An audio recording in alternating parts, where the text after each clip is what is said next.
I'm Scott Gray with Reopen Arkansas. Today, the people of Arkansas start the process of taking our government back from a bunch of unelected bureaucrats and a power-hungry governor who refused to give the people's elected representatives, the Arkansas legislature, a seat at the table. For 176 days, our voices have not been heard. We've lived subject to the authority of a single branch of government under a set of ever-changing rules that become more restrictive with each daily press conference. Is this what the founders intended? No. Did our founders intend for us to walk around in masks, afraid of each other, scared to interact with our neighbors? No. Were the public school teachers of yesteryear afraid to come to work because a student might have a cold? No. Did you ever think your local school would be closed while they continue taxing you to the hilt? No. 20, 10, or even 5 years ago, who could have imagined a time when passing someone in a hallway could get your kid sent home from school to quarantine for 2 weeks? Who could have imagined a time when a coworker testing positive for a virus he experienced no symptoms of would send you home from work? And who in his wildest dreams would have ever thought that the state of Arkansas could take you to an isolation camp simply because you caught a virus? Yet these are all stories we've heard on Reopen Arkansas. The Stay Home, Save Lives crowd will tell you that you should protect your neighbor. Folks, the best way to protect your neighbor is for you to go to work, your kids to go to school, and for society in general to return to normalcy.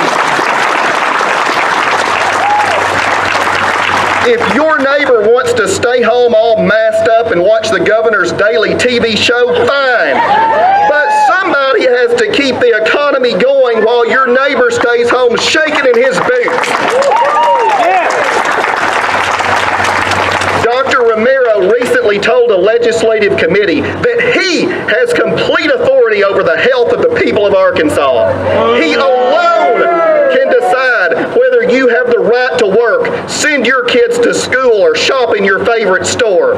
He alone can decide the conditions under which you're allowed to get a haircut, seek medical care, enjoy a restaurant meal, or congregate with your own family. Dr. Romero believes that your rights come from him and that he gets his authority from Asa Hutchinson. But we all know that our rights don't come from Dr. Romero and Governor Hutchinson. Our rights come from God and are spelled out in the Constitution. The presence of a virus within our borders does not negate that Constitution. In the 1770s, the colonists went to war with England over arguably smaller issues than we're facing today. Yet the overwhelming majority of Arkansans remain fully compliant, tuning into the Daily Asa show to find out which of our freedoms is being stripped today.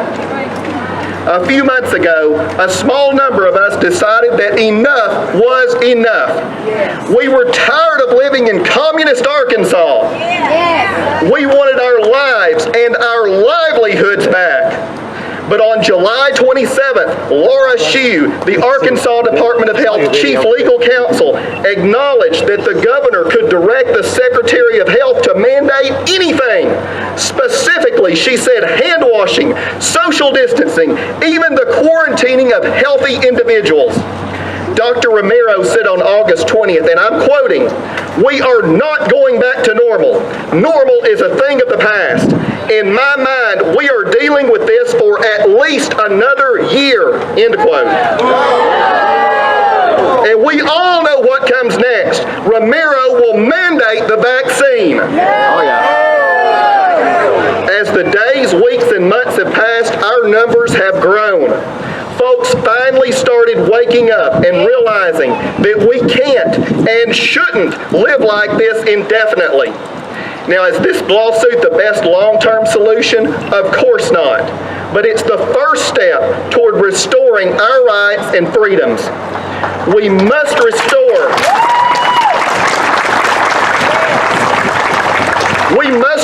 the balance balance of power by bringing the legislature back into session to check the executive branch's power and balance it.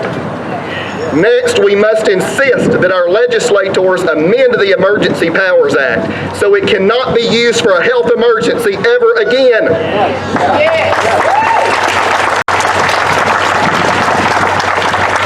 We already know the governor's position, and it's not working for Arkansas. At least we have a chance with our elected legislature, the people we see at church, meet in the grocery store, and visit with in the stands of a hometown football game.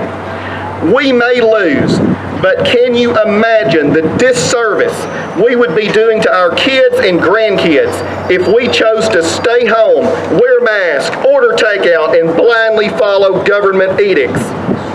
There is but one choice here, liberty or tyranny. Amen.